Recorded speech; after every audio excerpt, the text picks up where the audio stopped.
Welcome to Season 6 of How I Made It Through. As I've said before, it is often through pain and suffering that we learn our most profound lessons. It is through courageously exploring the inner landscape of our lives and seeking healing that we transform. Joining me this season is my newest co-host, Bernadette Thompson. Bernadette and I invite you to join us, now twice a week, as we continue to explore the extraordinary stories of those who've had near-death and spiritually transformative experiences, or are simply wise and old souls, sent here to help the collective awaken and heal. Our show reminds us that death of the body does not mean death of the soul, and that indeed we do transition into the wonder of the afterlife and come back again and again and again. Our hope is that each episode will serve as inspiration for your own spiritual discovery. We thank you for joining us in this powerful learning and ask that you subscribe, comment, like, and share. Together, we can spread the growing awareness that we are all infinite souls sent to Earth School at this very unique and miraculous time in human evolution. Welcome to How I Made It Through. We are so thrilled that we have our special guest, Elizabeth. And I said Boisson and you said Boisson. That's very good. All right. Welcome, welcome, welcome. As we get started, please share a little bit about who you are. I would love to. I am first and foremost a mom, and I'm the mom of 4 children, 2 of whom are in spirit. Morgan and Chelsea have both transitioned. Chelsea in 1991 in France when she was 2 days old, and then Morgan at the base camp of Mount Everest in Tibet in 2009 when he was almost 21 years old. And he was on an exchange program. But I'm also the president and co-founder of Helping Parents Heal, Inc. And this is a worldwide support network for parents and siblings, as well as families who have had a child pass, and a child or more than one child pass. And it's something that's very near and dear to my heart. Wonderful. Wonderful. So everyone has a story, and you're already talking about such a tremendous story that so many people can relate to. It's, I think, every parent's worst fear. And yet have such a unique relationship to your children still and to the losing them that you are paying forward. Where does your story begin? I would love to tell about the beginning of the story. It's very interesting because I was fortunate to live in India growing up. I lived there for about 5 years and I started practicing yoga. I also have been a vegetarian most of my life. Um, I think that I was getting ready for what was going to happen later on in life without even knowing it. And we talked a little bit about soul plans in the waiting room. I think that this was all part of my soul plan, getting me ready to be able to help others with the things that I had learned early on. Um, I was living in France in 1991, and I was having trouble with my second pregnancy. Morgan was 2 years old at the time. And so I was on an IV in a hospital for 2 months. And unfortunately, I wasn't able to see Morgan very much because he was staying with my mother-in-law in another town. And I felt it was hard to be away from him at that age, as you can imagine. And when I finally lost my water, um, I knew that it had happened. The nurses knew, but the gynecologist or the obstetrician said, "No, let's just keep the baby inside as long as possible." By the time that Chelsea was born, 5 days later, her lungs were crushed. They put her on a ventilator for 72 hours, which is the longest that they can do in France, or at the time it was the longest. And then she transitioned. It was a very, very difficult time, but at the same time, I know that Morgan healed me by being able to go home and be with him, and I was so grateful to have him I since after that had 2 beautiful daughters, and, they're doing wonderfully, and I'm very excited to have 3, children who, were able to grow up, for most of their young lives, and then my son Morgan was studying in Nanjing, China for the 2nd time. He went with a group to Tibet on a school break, and, there were 13 kids that went. They went from, Guangdong up to, Lhasa, and Lhasa is 11,000 feet, and the next day they went directly up the mountain to Mount Everest. They were supposed to have 2 professors with them, and this is the reason that I agreed for him to go, and it turned out that neither of them went, and so all of these kids were suffering from altitude sickness going up the mountain. Um, Unfortunately, because they were kind of delirious, which is something that happens when you have altitude sickness, none of them realized. Morgan was helping everyone because he had studied in, Nanjing 2 years before, and so he spoke the best Chinese. He was the senior on the program, and he was also 6'6", and he had a heart to match. He just wanted to take care of everyone. And so a lot of the kids were throwing up. There were even kids that were urinating in the bus, but they still didn't realize. There was a Chinese tour guide who was pushing them up the mountain because he wanted to get to the base camp before nightfall. And then when they got to, the base camp, Morgan had a terrible migraine. He only had NyQuil with him, so he took some NyQuil and went to bed. And throughout the night, they were in a yurt, which is a big tent. People would see him wandering through the yurt, calling people wrong names, which is also a sign of altitude sickness. And in the morning, they tried to wake him up to go back down the mountain, and he was foaming at the mouth. And they couldn't wake him up. And one of the kids that was on the program, who is from Washington State, his mother is a medical doctor. So he called her and said, "What should we do?" And she said, "Get him down the mountain immediately."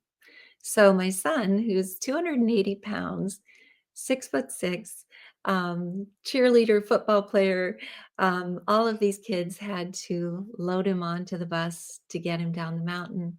And at that time, the director of the program called me and said that there was an issue with Morgan. They were evacuating him. Would I like to have his roommate's phone number?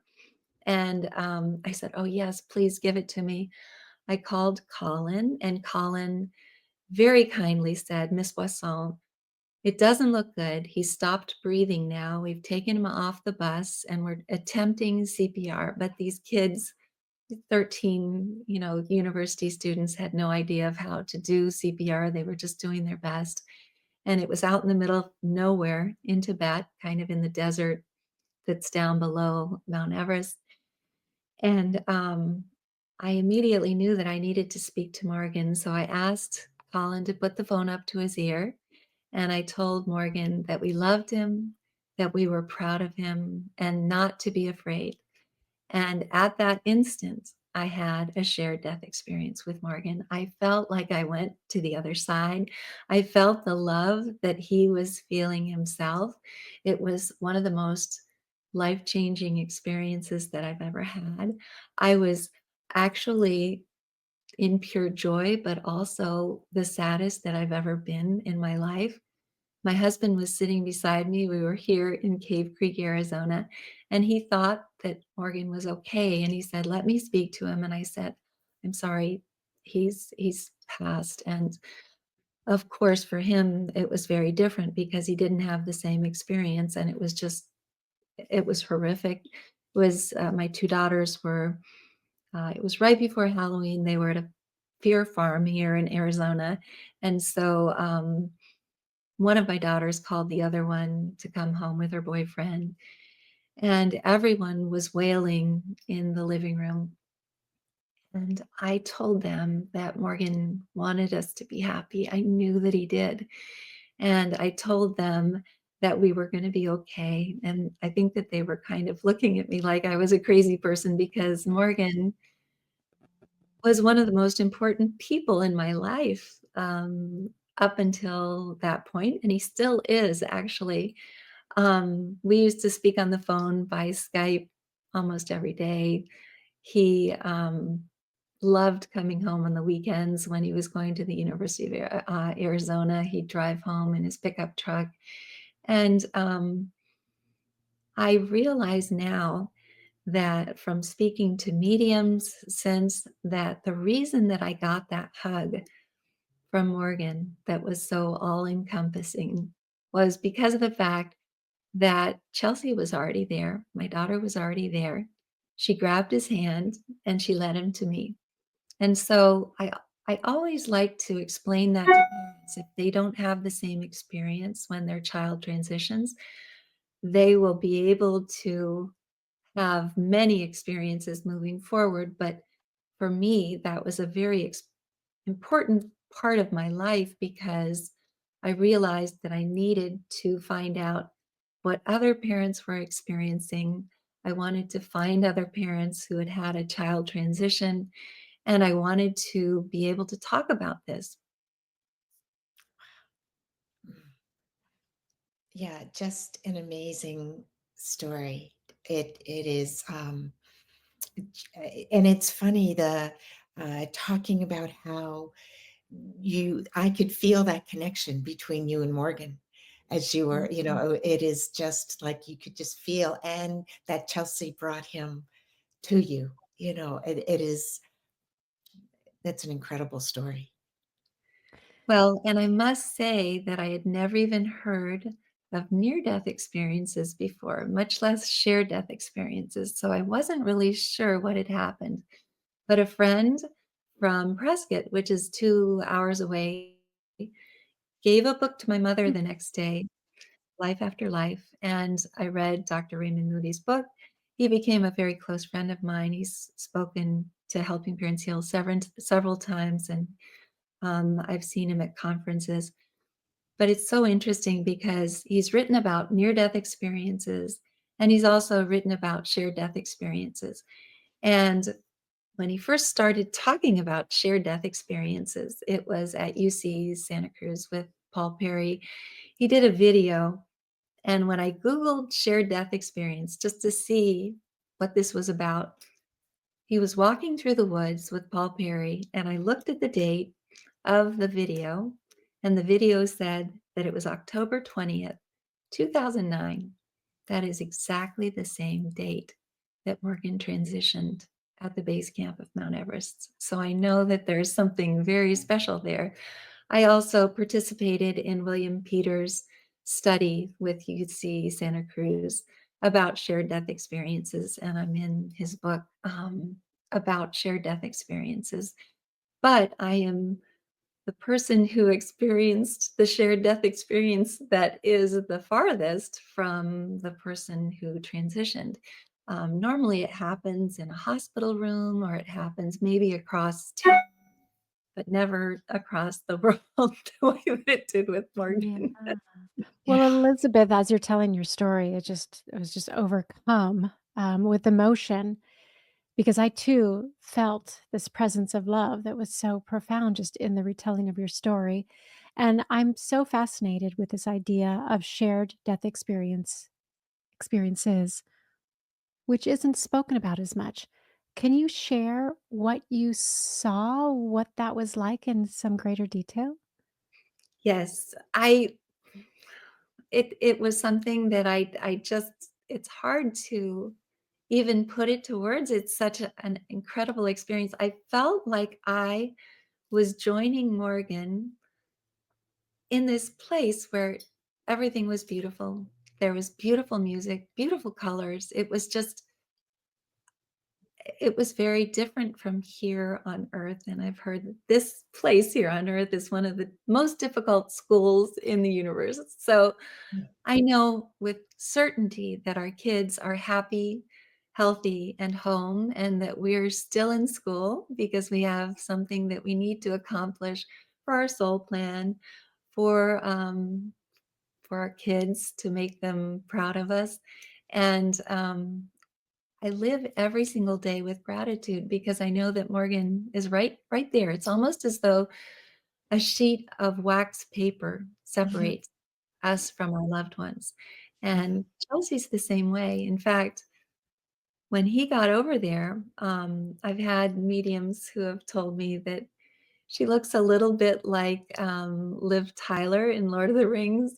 My husband he has very dark hair, black hair, and blue eyes, and I could see that she would look like that. So the first time that I had a reading with a medium, Chelsea would have been about 21 years old, and that was the age that the medium was seeing her at. But I also know that our kids can be whatever age they want to so that we're able to recognize them. So I'm sure that when I transition, it'll be as though not 1 second has passed. And this is what I've heard from so many mediums as well, that we're not missing out on anything in our child's life if they are over on Yeah. the other side.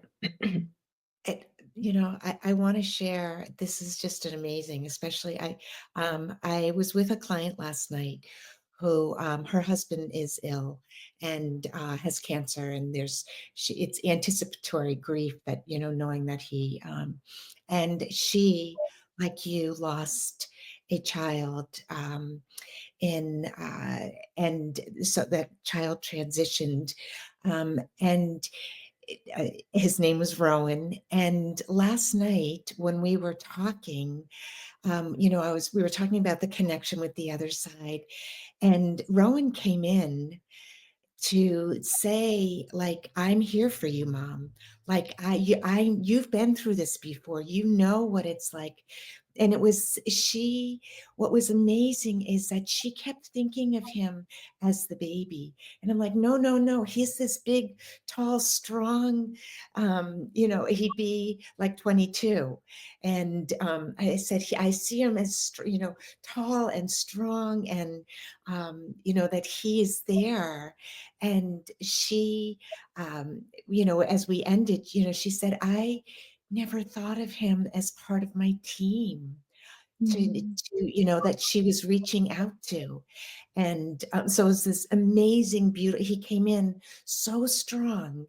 And I kept telling her to just keep his energy in her heart, so that when so I said, he's orchestrating, he's going to ask him the questions. And so it just made me think of Morgan when you were talking about that, but very special. It's really interesting because I don't have a lot of lucid dreams with Morgan. I don't need them because he's always hugged me whenever I need it. He's sent me some of the most incredible signs, but a couple years ago, I had this dream where he was standing with long white hair and a beard and in robes and holding space, and all of the kids were kind of going back diagonally from him, and it was almost as though they were this football team, but not a football team, but they just looked so strong. And I was about 6 feet down from him, and I was so intimidated by him. I thought, oh my gosh, this is my Morgan. He's just so strong and so powerful. And so I kind of gently said, could I come up and hug you? And immediately I was in his arms. It was like it just happened immediately. And I realized that all of these kids were standing at the ready to help greet all of these other kids who are transitioning and who are coming um, to the other side. And I I feel that they are a team. I know that all of these kids are friends, that they help each other to communicate with their parents and their siblings in spirit here on this side.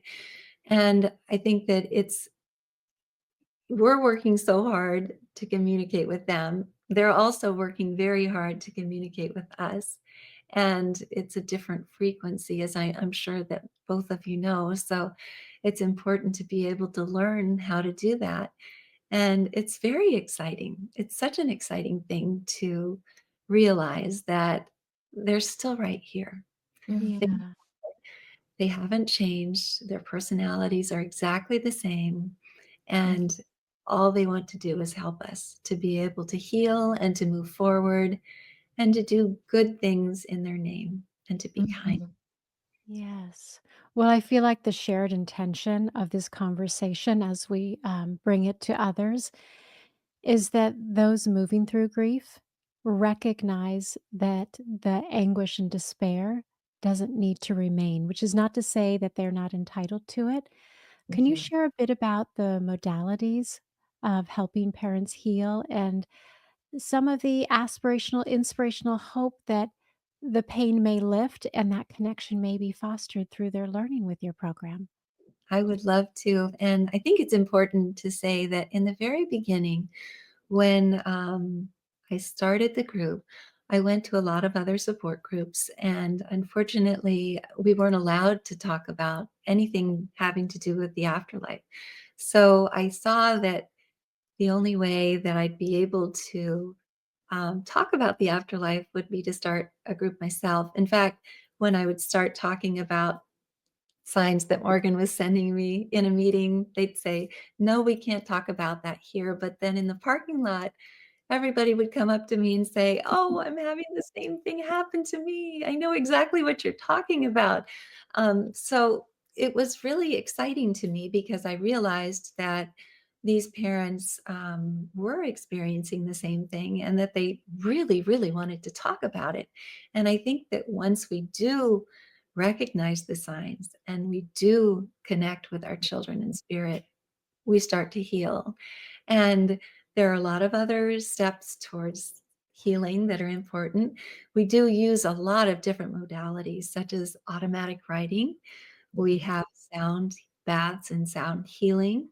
We have classes about soul planning as well, which is something that lots of people are hesitant to believe in the very beginning, because who would ever think that we would decide to put a soul plan in place before our children are born, before we are born, um, saying that we're going to have them transition before before we do. That just doesn't make sense. But the more that I have moved down this path of healing, the more that I understand. And I think that it's very reassuring to know that we're not running the show, that um, the healing that we're getting is something that is actually because of the fact that we are learning so much and we're able to help others with this learning. But also, I think that having a soul plan makes it so easy to realize that this is the way that it was supposed to be, no matter what.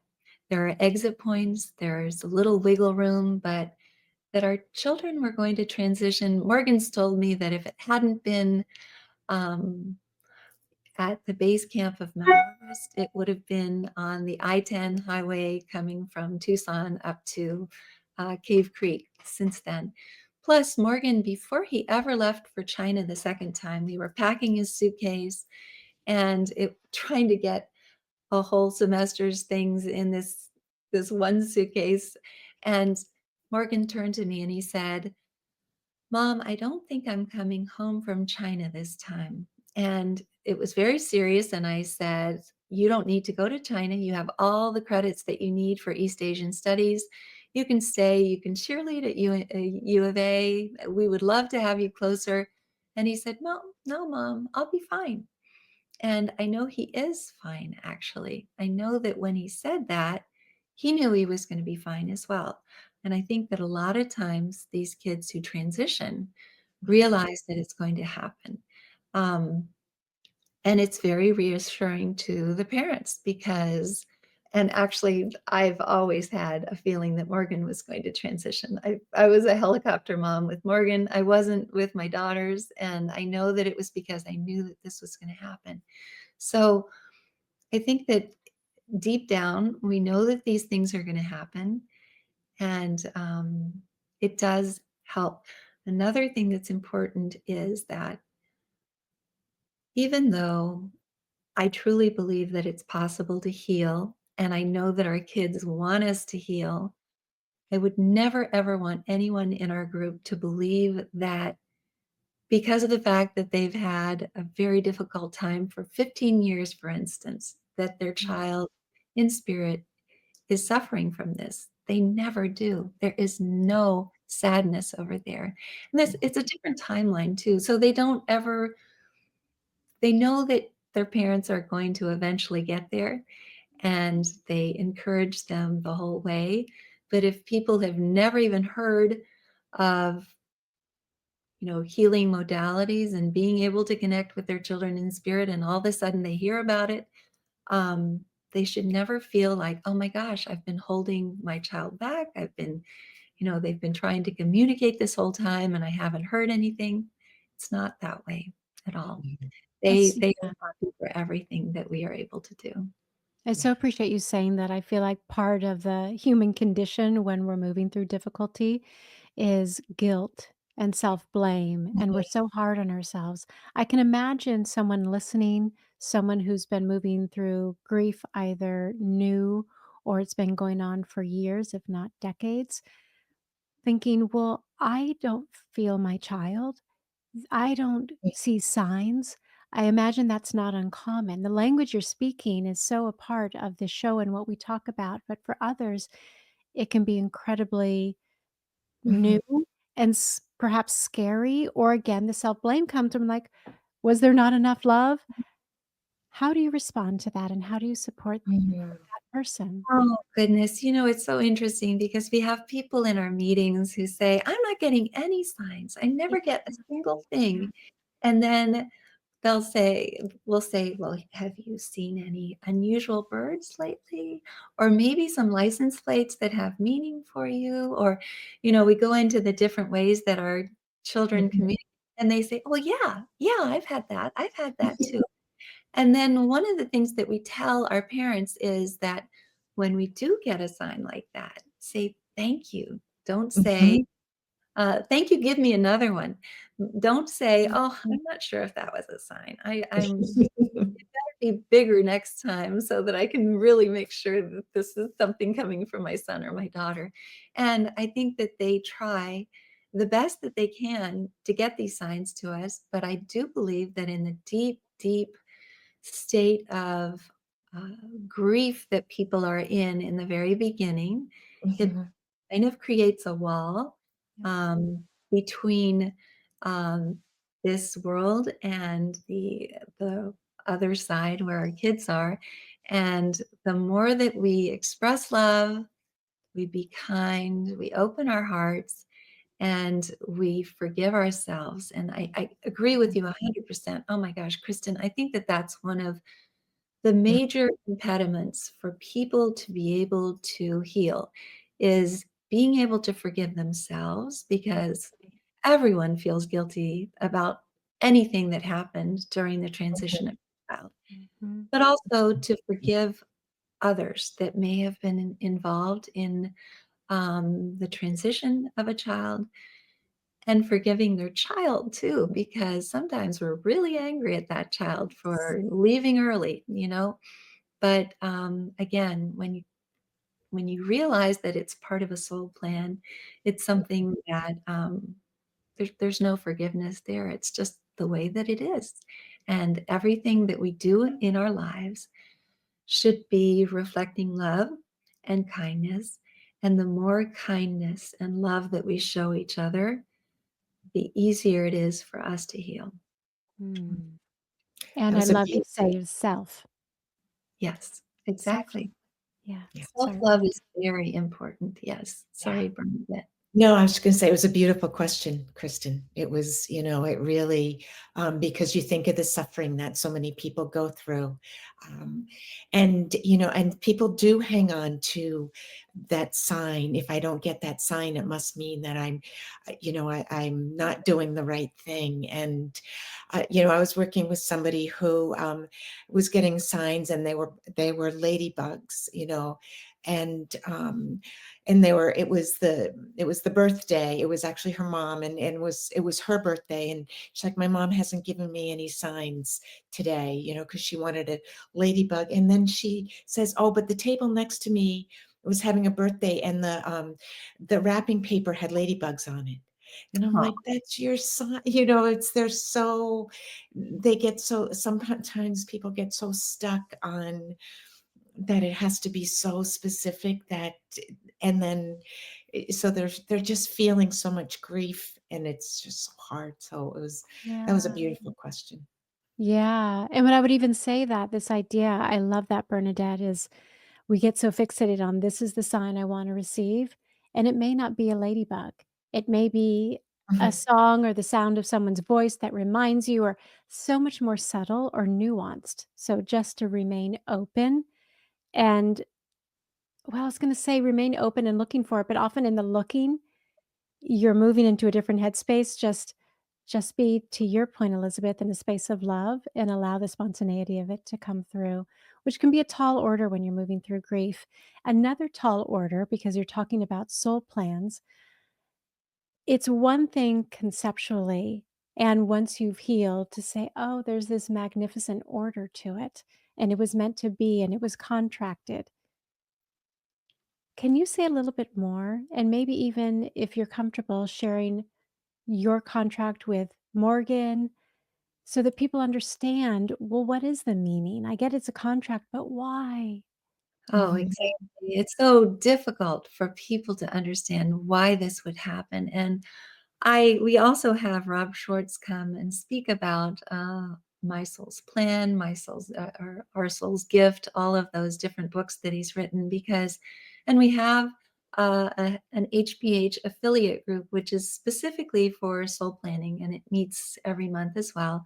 And Sarah Rubel is so eloquent in speaking about this, but I think that it's important for people to understand that when we go through this life that continues in our soul pod. So we have a group of people that we interact with in different lifetimes. They don't necessarily have to have the same roles in each one of the lifetimes.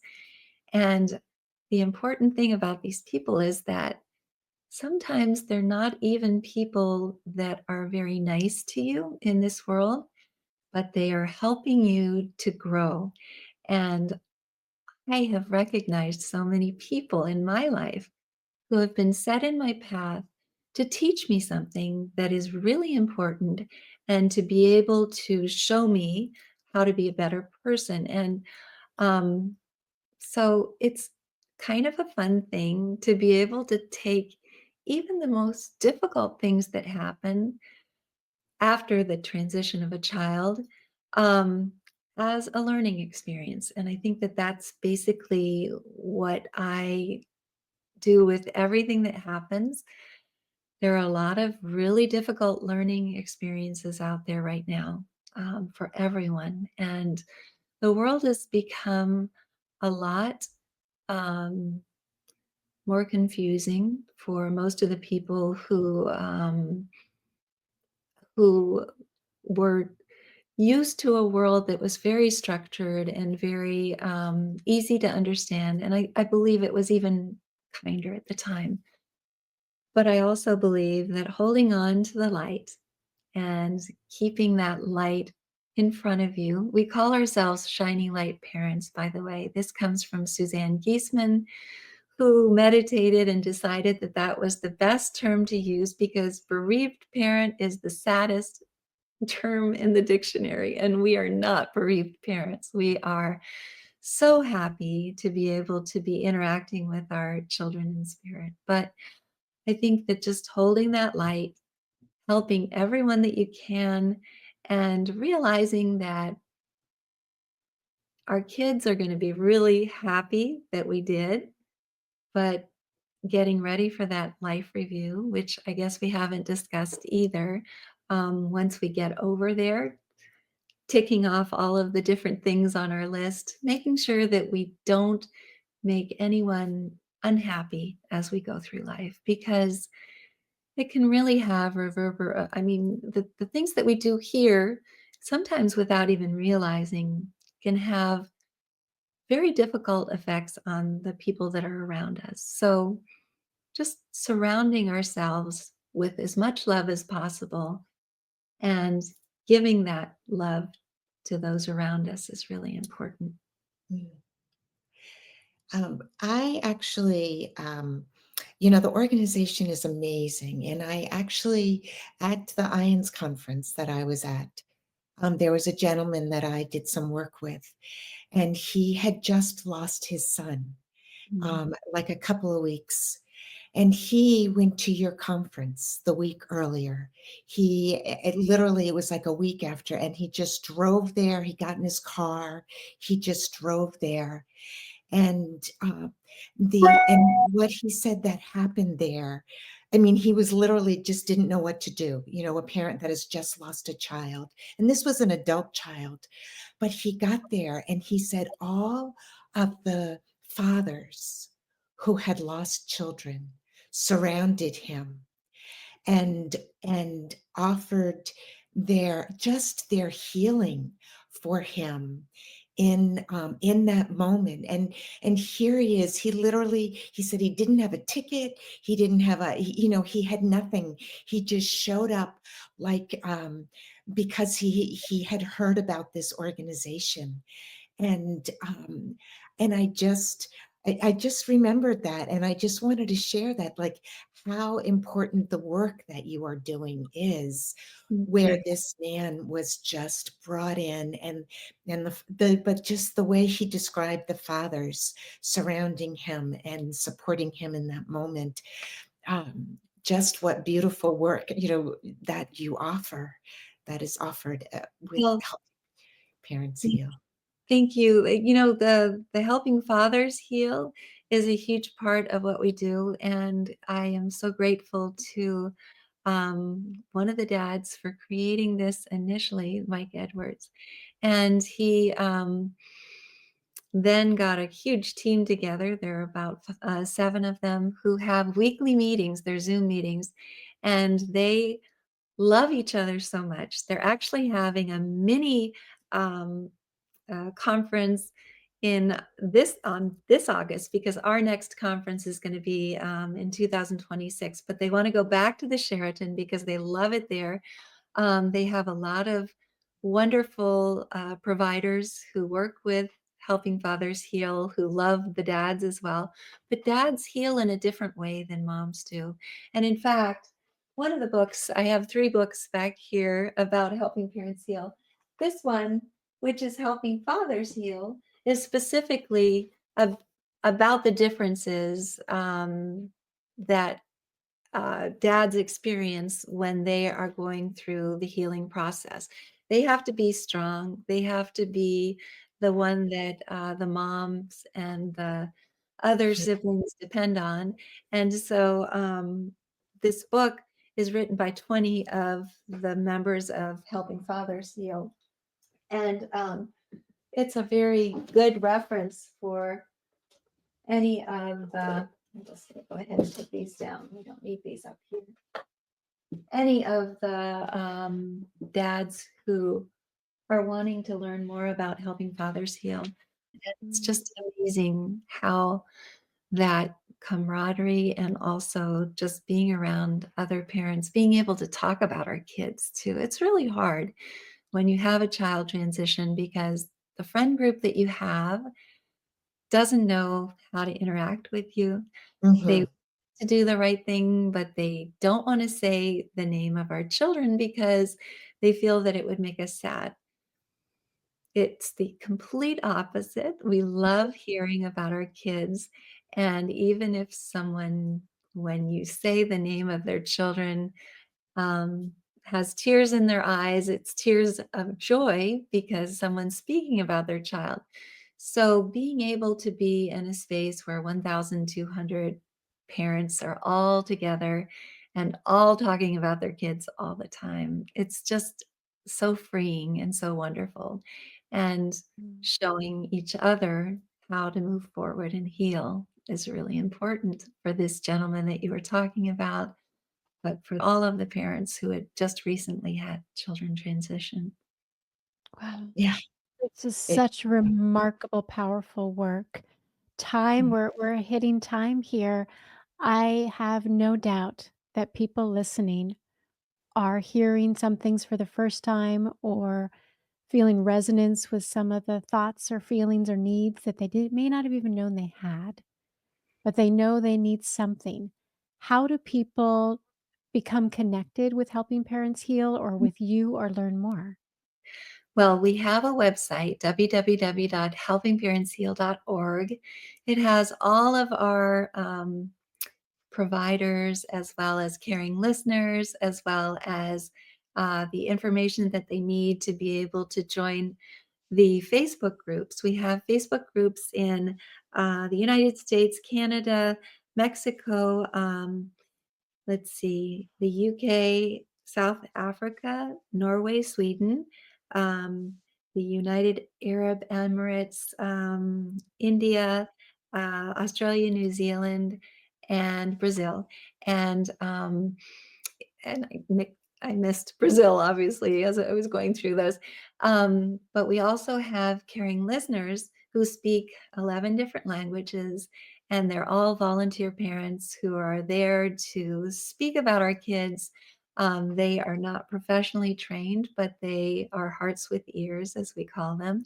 And then we also have multiple Facebook groups. We have about 220 affiliate groups around the world right now. So we have that many Facebook groups. The main Facebook group is just called Helping Parents Heal. And I would say to start there, because we have Zoom meetings. We have at least 30 meetings a week that are planned. Some are by Zoom, some are in person, and people are welcome to join any of those groups. We also have a list of providers that we have, especially for mediums that have been tested by Mark Ireland. And so it's 5 blind testings to make sure that these mediums are actually Mhm. mediums who are very good at what they do, and everyone that works with us is incredible. We also have a YouTube channel. So we have 720 videos with Dr. Raymond Moody, Dr. Eben Alexander, as well as let's see, Dr. Mary Neal and Jeffrey Olson, Dr. Jeff O'Driscoll, as well as lots of other experts in the afterlife and grief communities. David Kessler has also come on several times, as well as Paul Deniston for yoga for grief. And all of those are available on our website as well, but also on the YouTube channel. We have an Instagram, and I put information on Instagram, especially about interviews that have happened. And then we also have a link tree that has pretty much every link that anyone would need. Um, and so if you all are interested in reaching out, we would love to be able to welcome you into the group, and also um, to maybe show you gently that it is possible to move Mhm. forward and heal. And no forcing there, obviously, but we know that the kids, in fact, the kids, when they see us smile in the meetings, they high five each other. I know this because other parents have told me this who can see the kids. So I know that it's something that they absolutely love to see us do. And I have a list of 10 um, ways to move forward and heal at the end of this first book that came out, which is called Life to Afterlife, Helping Parents Heal the Book. And this is based on a documentary that was done by Craig McMahon. It's just one page. Would it be possible to read these different healing modalities? Please, please.